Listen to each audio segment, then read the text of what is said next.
Hi guys, this is Captain Anis Kotia, PADI Master Scuba Trainer, Specialty Instructor, and EFR Instructor and IDC staff member. Today we're going to talk a bit about Advanced Open Water, a course from PADI. So why does anyone want to do the Advanced Open Water course? Well, Advanced Open Water is all about you becoming confident as a scuba diver. You've just finished your open water. You become good at your buoyancy, your key skills. You can remove your mask, return your mask, remove your regulator, return your regulator. You can do a bit of skin diving. And now you're thinking, right, I can do that stuff now. I think I'm quite good. So you're looking for the next thing. And advanced open water is a key thing for you. What you do in advanced open water is you go on some adventure dives. What kind of adventure dives are they? Well, you have a selection to go through. You have some of them which are known as the necessary ones, and some which are optional and elective. Um, Something to mention to you as we go through this. Advanced open water is, let's call it the bigger picture. Within advanced open water, you have something called adventure diver. Adventure diver, it's a bit more than half of the advanced open water certificate.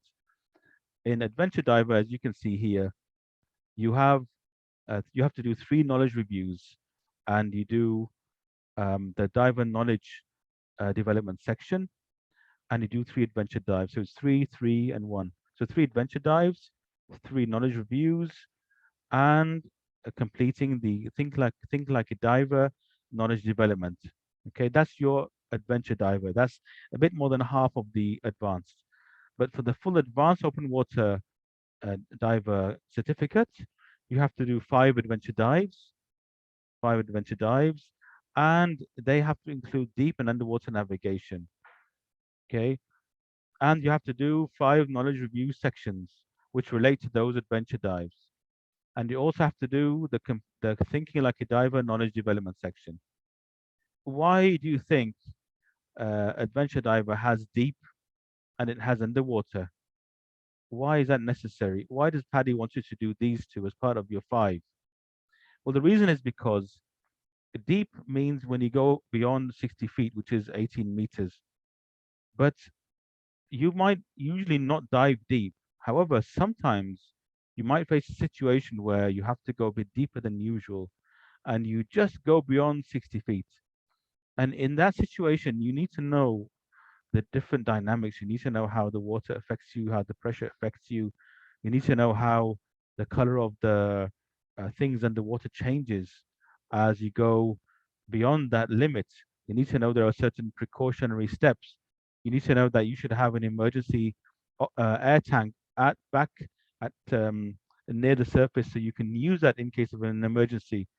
You need to be able to handle that depth because it puts more strain on the body, and you need to be able to know your dive planning well so that you know when you come back from a deep dive what pressure group you will be in.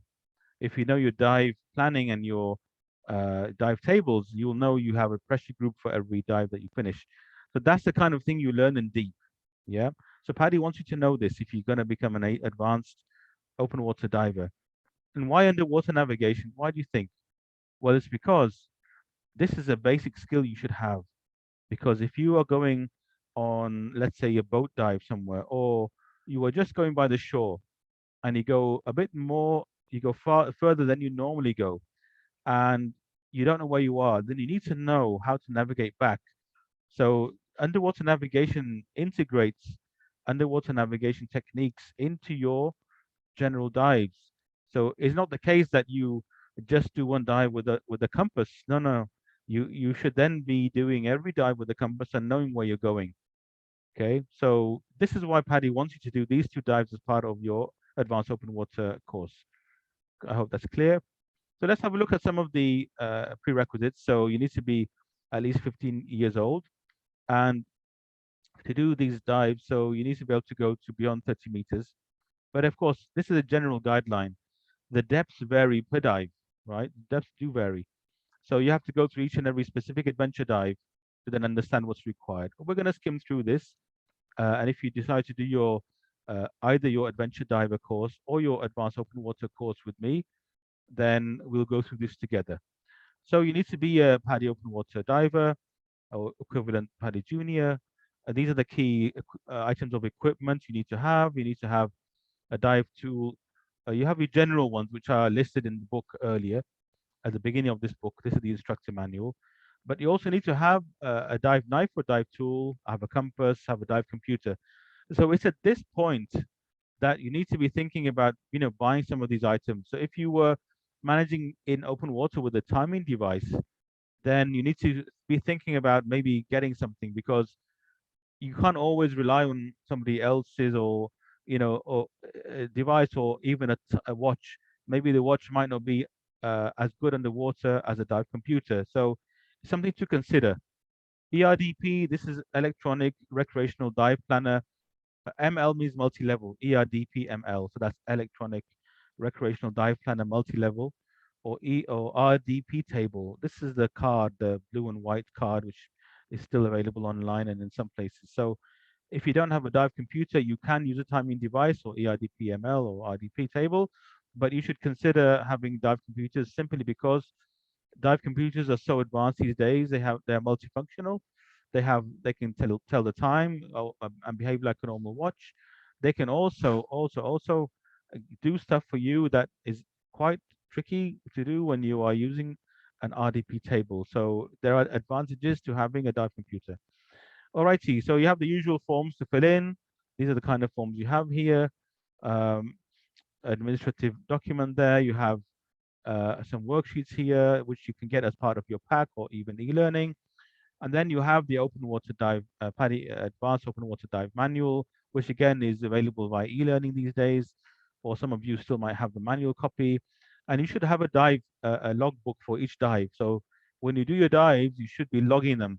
This is good practice. So you should actually start from open water, because you will need this information if you go to your advanced courses, like we discussed in another video. If you go for Dive Master, you need to start Dive Master and have a minimum of 40 logged dives. So it's important to have a logbook. And some other materials you can find, open water, advanced open water video and specialty diver manuals. You get them in various dive shops and get them online from PADI itself, and aware course materials. And there's a ratio here for how many students can go with an instructor. Okay, and some more information about ratios for deep dives. It's saying do not increase this ratio. So don't take risks and go on a deep dive by having more than 8 students to 1 instructor. Yeah. Okay, let's keep on going here. Section 2. In section 2, you have knowledge development. So this is thinking like a diver. And we keep going through here. You have adventure diver uh, um, using specialty dive course materials. So this is then instructions for me, things I need to bear in mind when I'm teaching, and things again for me here. These are the course materials I should use if I'm going to teach this. All this is available, and I should be considerate. I should be considerate towards your age as well. So there are minimum ages here. So I have to make sure you are the right age if you go on a dive with me. Okay. Then we have the open water dives here. It's a general consideration. So this is saying before you do any open water means in the sea. Before you do any sea dives, and you have to consider all these points here. Okay. Then we have the core dives. So these core dives, the ones which are generally quite easy to do in most places, in most resorts. So you have the deep adventure dive and information here about that and performance requirements. So these are the things I would do with you. We have underwater navigation, which is using a compass and various things. Also in here, you will find techniques to actually find something which is lost. Okay, but it's a great skill to have. And then you have elective dives. So you have adaptive support dive, adventure dive. So some adaptive techniques here. This is for people who might be physically challenged. So there are specific requirements here. So basically, scuba diving is open for everyone. And if you want to be a safe diver, dive with me. Everybody comes back safely, healthily, and we go again, and we have a lot of good fun and good memories. Altitude diver, altitude adventure diver. This is if you're going to go above a certain altitude, so you need to have specific training for this. The Even the equations differ for when you do dive planning, so it needs special training actually. Then you have boat diver. Boat diver is quite easy to do in Jeddah. A lot of boat dives here. I organize them too. And you need to make sure you have a signal tube or a DSMB. So, surface marker buoy. You need to make sure you have a surface marker buoy for your safety, because when you go from a boat into the water, sometimes we go to Yumbo, and Yumbo has the SS Iona shipwreck, and we go diving there. So sometimes you get a lot of waves there. So in order for us to be visible to the boat, we use our DSMBs and use our marker buoys and our floats, so the boat can see us and wait for us and pick us up if need be. Okay, so other things considered in a boat dive are listed here, like emergency equipment, how you enter the water, etc., etc. Okay, here you have it, surface marker buoy, delayed surface marker buoy. That's basically the big red inflatable item which is used to signal, so you can get the attention of the boat. Then you have cabin diving. Cabin diving, you have some places where people go for cabin diving. Sometimes they go to Bali, sometimes to the Far East. So there are some special places for that. Okay. Then you have a DSMB adventure dive, so delayed surface marker buoy adventure dive. Okay, this you can do in most dive resorts. Digital underwater imaging. Okay, this is another one all about taking pictures and taking your camera underwater, special equipment. Then diving against debris. So this is more theory, uh, and you have some dive performance requirements. Then you have a very interesting one, diver propulsion vehicle DPV. There are some I've seen in Jeddah, DPVs. Costs is between 3,000 to 5,000 riyals, which is around 600 to 1,000 pounds. So it's affordable for some people. So this is also a good one. Drift Adventure Dive. This is a good one. I've done this before. This is where you usually go out to on a boat dive and you follow the drift. So you follow the natural environment, and then the boat picks you up later on, further downstream, you could say. Then you have dry suit adventure. So this is specifically for dry suits. So you need to have special equipment for this, because this is used in certain climates where a wetsuit or semi-wet, semi-dry does not help. So dry suit has specific orientation. You need to know how to do this. So this is a possible dive you could do. Then you have enriched air adventure, which is a good one to know. There are benefits of using enriched air. You can stay longer at a certain depth. Okay. And then you have another one called fish identification adventure dive. This is for all you nature lovers out there who like to photograph fish and sketch fish. A lot of interesting fish in Jeddah, a lot are also in Egypt. You get some similarities, but a lot of variances. Full face mask adventure dive. So this is one again. You could do this one. This is not something I have seen many people do, but it's interesting. It's a new, let's say it's a fad. It's something quite new, something fashionable. Ice adventure dive. Of course, we don't get ice in Jeddah, so this is something for colder countries. You can do this kind of in places like Alaska or even up in Sweden. But of course, you need special equipment for this. Night adventure dive. This is a great one, very popular in Jeddah because at nighttime it's not very cold here. So this is a very popular one, and there's some beautiful scenery in Jeddah. Peak performance buoyancy adventure dive. This is a good one to get your buoyancy perfect. So one thing I always focus on is buoyancy, and buoyancy needs to be good because you never know when you might be close to some sensitive coral. You want to make sure you don't disturb the coral. You want to make sure you use less air when you're diving, and if you have too much weight on you, then you will end up kicking too much and filling your BCD too much, so you can stay buoyant. So you want to be, I want to have peak performance, but you want to have peak buoyancy, so that you can even dive upside down, and you can float down and touch your head onto a platform and go back up again, and also be able to kick forwards and kick backwards with your fins. These are the kind of skills you will acquire through peak performance. peak performance buoyancy. Yeah, rebreather adventure dive.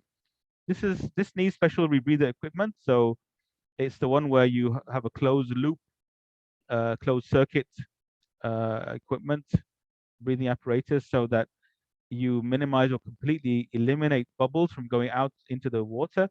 So this is almost like, you can say, military grade equipment.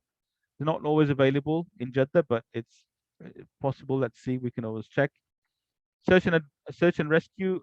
Sorry, search and recovery adventure dive. بحث والإنقاذ, they call this in Arabic. Search and recovery. This is one of my favorites because you start to use a lifting bag and knots, and so the knots actually stay with you until all the way through your instructor course, and they are very useful. And they are mariner knots actually, which means that they are used on ships. So sailors use them. So it's a really good skill to have. And being able to use a lifting bag, this comes into your theory. So if you do your advanced open water with me, I'll teach you some of the theory involved, which then continues into your dive master and your instructor. So dive theory comes in, physics comes in. Self-reliant adventure dive. This is all about being self-reliant, being able to manage your activities. Okay. Shark awareness adventure dive. Conservation aware. We haven't seen many sharks here. I haven't seen a single one actually in Jeddah. But anyway, it's there. Side mount. This is a great one to have. So you can take 2 cylinders on your side, one on each side. This is useful if you're going through narrow openings. So going through narrow opening, going through a cave. This is very useful to know. Underwater naturalist. So this is again for you nature lovers. Wreck adventure dive. This is a great one. This is the kind of thing we go to Yumbo to do, or near the Jeddah coastline. There are some wrecks here. This is a great one, and that's it. So that's the sum of all of your adventure dives, and that's the adventure course. So look forward to hearing from you. Do let me know if you would like to start anytime soon. Have a couple of advanced open water students who are studying with me. They are going through their adventure dive, so you can join them. I always have candidates who are doing this kind of course, and hopefully I look forward to hearing from you soon. Have a great day and see you. Bye bye for now. Safe diving.